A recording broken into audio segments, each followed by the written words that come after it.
Sumo on one level is just simply an acronym that typically stands for shut up, move on, but it can also stand for stop, understand, move on.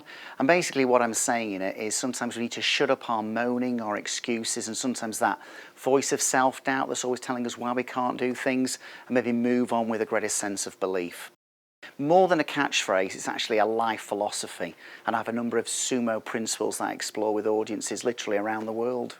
Everybody makes a difference, and once we believe that and know it, then we can start to behave that way.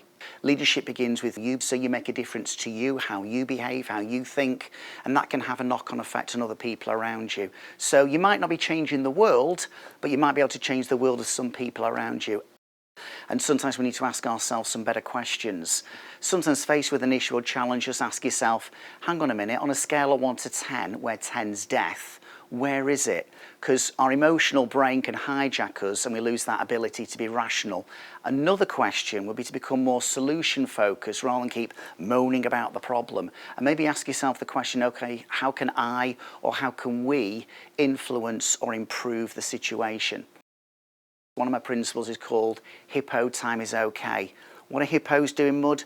They wallow. And sometimes reality rules. You have a tough day, you have a tough morning, you didn't get the promotion, didn't get the business, didn't get the new job.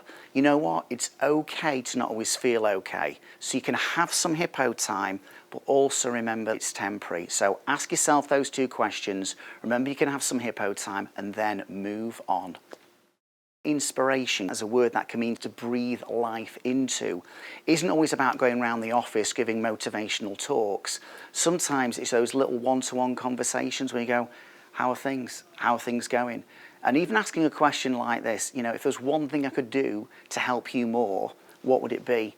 See, people want to feel valued, they want to feel important, and we can actually do that as middle managers by just simply thinking about that as a kind of approach. But remember, you won't inspire anyone if you're not inspired yourself.